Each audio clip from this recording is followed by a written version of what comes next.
The first step towards achieving your dreams is having the right coach. Get the best education with Dr. Monica Jain and make your CBSE 10th, 11th, and 12th dreams come true. Download the app now. So now reaction intermediates में जो अभी तक हमने carbocation and carbon ion के बारे में discuss किया है, so now the third type of reaction intermediate is called the free radical.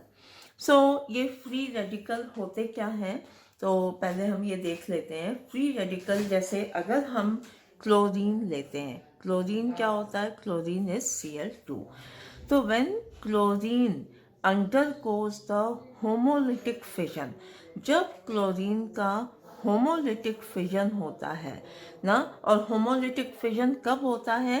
In the presence of the light और in the presence of the heat, specially जब high temperatures में, in the presence of the UV radiation और in the presence of the peroxide. तो ये सारी जब conditions होती हैं तभी जो है होमोलिटिक फिजन होता है. तो अगर हम क्लोरीन का एग्जांपल लेते हैं और in the presence of the sunlight या in the presence of the heat at higher temperature, क्या होगा? होमोलिटिक फिजन होगा.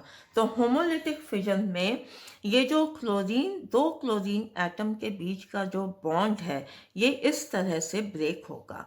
इसका जो दो इलेक्ट्रॉन है इस तरह से ब्रेक होंगे कि एक इलेक्ट्रॉन आएगा इस क्लोरीन एटम पे और दूसरा electron will come to this chlorine atom. तो उसमें क्या फॉर्म होगा? तो then two chlorine free radicals will be form. तो ये दो क्लोरीन के फ्री रेडिकल्स बनेंगे. तो अगर हम इथेन का केस लेते हैं, इथेन क्या होता है? C2H6. C2H6. तो इसको हमने इस तरह से लिख लिया है दो CH3 ग्रुप से 2CH3 आर मीन्स की तो CH3 हम इसको इस तरह से लिख सकते हैं. तो ये जो बॉन्ड है, this is between the two carbon atoms. इस कार्बन और इस कार्बन के बीच में ये बॉन्ड है.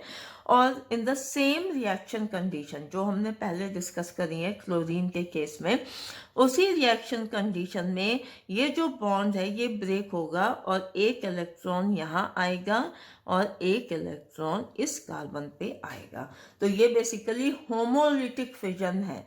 This is the homolytic fission. तो ये याद रखना बहुत ज़रूरी है यहाँ पर. तो होमोलिटिक फिजन होने से यहाँ पर हमारे दो मिथाइल फ्री रेडिकल बनेंगे. CH3 free radical, CH3 free radical, methyl free radical. तो इन द सेम वे अगर हम another case we can see of the peroxide. Peroxide क्या होता है? पेरोक्साइड होता है ROOR. This is the peroxide. तो इस केस में भी under the same reaction condition में क्या होता है कि इस केस में O के बीच का जो बॉन्ड है वो ब्रेक करता है. This bond undergoes the homolytic fission. तो जब ये बॉन्ड ब्रेक होगा तो हमें ये RO free radical plus RO free radical का फॉर्मेशन होगा. और इसको हम क्या कहेंगे? इसको हम कहेंगे alkoxy free radical. Alkyl group तो हमारा, this is the alkyl group. ये जो होता है इसको हम कहते हैं एल्काइल ग्रुप. ठीक है, एल्काइल फ्री रेडिकल भी से एल्काइल फ्री रेडिकल. बट जब RO फ्री रेडिकल बनेगा so then it is called the alkoxy free radical. इसको हम कहते हैं एल्कोक्सी फ्री रेडिकल. तो यहाँ पर दो एल्कोक्सी फ्री रेडिकल की फॉर्मेशन होगी. तो हम what we can write a definition. The free radical may be defined as an atom or a group of atoms having an odd or unpaired electron. Free radical होता क्या है? या तो वो एटम हो सकता है, like in this case of chlorine, atom हो सकता है जिसके ऊपर ऑड या अनपेयर्ड इलेक्ट्रॉन है, ऑड या अनपेयर्ड इलेक्ट्रॉन है. सो ये हमारा जो है फ्री रेडिकल है. या this can also be the defined as an group of atoms having an odd or unpaired electron. तो ये जो है हमारा ग्रुप ऑफ एटम्स है जिसके ऊपर जो है unpaired electron है, like this methyl, and same with this alkoxy. Okay, so hope ये क्लियर हो गया होगा. So फ्री रेडिकल हमेशा ध्यान रखना है कि ये जो है these are produced by the homolytic fission, जबकि बाकी जो आपने पीछे पढ़े थे कार्बोकैटायन एंड कार्बेनायन, तो उन दोनों का कार्बोकैटायन और कार्बेनायन की जो फॉर्मेशन होता है वो हेट्रोलिटिक फिजन से होता है. नाउ इसके बाद जो नेक्स्ट टॉपिक है दैट इज द क्लासिफिकेशन. तो ये भी तीन तरह के होते हैं, primary, secondary and tertiary. Same way में प्राइमरी मीन्स कि ऐसा फ्री रेडिकल जिसमें कार्बन जिसके ऊपर ऑड इलेक्ट्रॉन है, is attached to the one alkyl group, तो then it is called the primary और 1 degree free radical. Secondary means कि carbon which is having the unpaired electron is attached to the 2 alkyl groups, so then it is secondary या 2 degree free radical. And tertiary means carbon जिसके ऊपर 1 electron is there, 1 unpaired electron is there, is attached to the 3 alkyl groups. जिसके ऊपर 3 alkyl groups लगे हैं तब हम इसको tertiary कहेंगे या हम इसको 3 degree कहेंगे. So now again इसमें भी stability of free radicals. तो इसमें हमें ये याद रखना होगा कि ऑर्डर ऑफ स्टेबिलिटी, जो फ्री रेडिकल्स में ऑर्डर ऑफ स्टेबिलिटी होता है, it is same as that in the case of the carbocation. तो जो हमने कार्बोकैटायंस में ऑर्डर ऑफ स्टेबिलिटी पढ़ा था कि 3 degree is more stable then 2 degree and 2 degree is more stable than the 1 degree. तो सेम टाइप का order of stability free radicals में भी होता है. सो अब हम इस फ्री रेडिकल्स के केस में ऑर्डर ऑफ स्टेबिलिटी को कैसे एक्सप्लेन कर सकते हैं? It can be explain on the basis of hyper conjugation.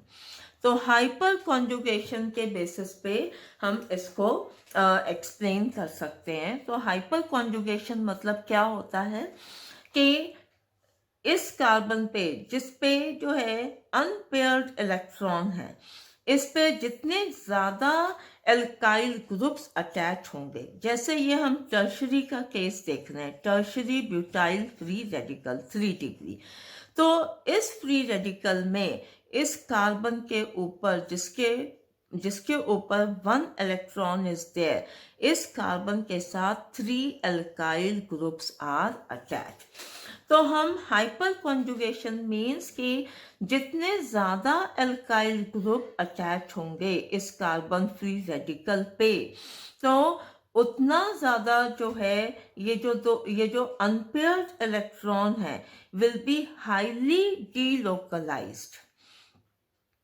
इस अनपेयर्ड इलेक्ट्रॉन का डीलोकलाइजेशन उतना ज़्यादा होगा जितने ज़्यादा इसके ऊपर में अल्काइल ग्रुप्स अटैच होंगे. तो दैट इज़ वाई इसकी स्टेबिलिटी ज़्यादा होगी. So here I have written कि greater the number of alkyl groups attach to the carbon carrying the odd electron, greater is the delocalization of the odd electron and hence more stable in the alkyl free and more stable is the alkyl free radical. तो अगर हम ये तीनों का case देखें 3 degree 2 degree 1 degree and methyl free radical, तो tertiary में it is having 3 alkyl groups. तो 3 अल्काइल ग्रुप्स का मतलब क्या हो गया, इसमें जो है अल्फा हाइड्रोजन एटम सबसे ज्यादा होंगे. अल्फा हाइड्रोजन एटम मीन्स कि इसमें ये जो इस कार्बन फ्री रेडिकल के साथ जो कार्बन अटैच है, हियर 3 अल्फा हाइड्रोजन, इसमें 3 अल्फा हाइड्रोजन है, इसमें 3 अल्फा हाइड्रोजन है. तो यहाँ पर total 9 alpha hydrogen are present. तो जितने ज्यादा अल्फा हाइड्रोजन होंगे उतना ज्यादा जो है इसका ऑड इलेक्ट्रॉन का डीलोकलाइजेशन होगा और उतनी ज्यादा इसकी स्टेबिलिटी होगी. So that is why 3 degree highly stable होगा, सबसे ज्यादा स्टेबल होगा in the comparison of 2, 1 and methyl free radical. So अब हम ये 2 डिग्री का 2 डिग्री मीन्स कि सेकेंडरी फ्री रेडिकल का केस देख लेते हैं. तो this is the carbon having the unpaired electron. इसके साथ 2 मिथाइल ग्रुप अटैच हैं. तो इसमें हाउ मेनी हमारे अल्फा हाइड्रोजन होंगे, तो इसमें 3 here 3 here, इसमें 6 alpha hydrogen will be there.